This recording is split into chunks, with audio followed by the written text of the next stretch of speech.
Hi, I just want to point out that everything you're going to see I paid for myself. This is not a sponsored video.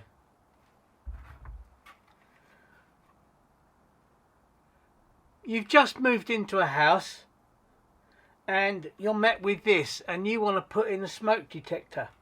So you buy one like this. It's not a problem. It's mains interlinked. No worries. Which you got there, no problem.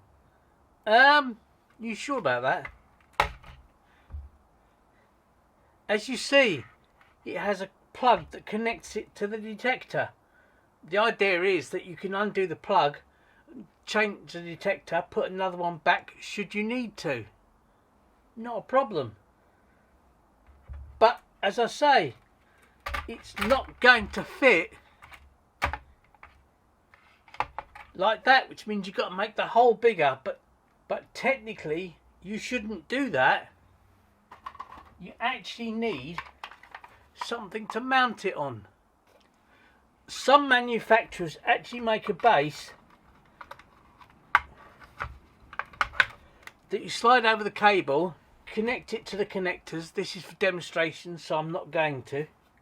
Then you put the base plate on, twist it, and then you can mount the detector to the base. Prices vary considerably, but this being a mains detector with battery backup and mains interlink is around about £45. You then got to pay another £15 odd for the base. That's £60 odd. The reason that you could be saying, yeah, make the hole bigger, put a chock block on it, poke it through into the ceiling. That is not permitted under wiring regulations. The connections have to be enclosed. In other words, they have to be in a box so that nothing can get in there. So whichever way you do it, that's spending more money. I would suggest one of these. It's made by a company called ACO. It has various advantages. First obvious one being it doesn't need a base because it's already got a base. If you flip this here, there's the mains connections. You put this over the hole where the cable comes in, secure it down with the various fixing points. Mains connections are there. And then for even more safety, you put the cover on and they're covered up. So there's no way you can stick your fingers in it, you can't do anything to it. It's all protected. The actual detectors themselves, no plugs, no nothing.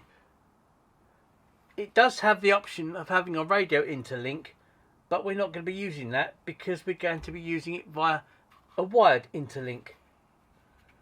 At the minute, it does not work. It does come with its own rechargeable battery. Battery life on this is 10 years. The reason it doesn't work is to save battery power when it's not connected. As soon as you put it on its base and slide it in, you see the flash there? It's working. Removing it from the base disables the battery.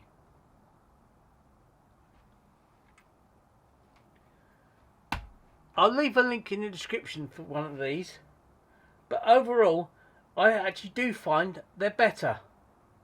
Each unit is tested before it leaves the factory. They're not batch tested like most other detectors are.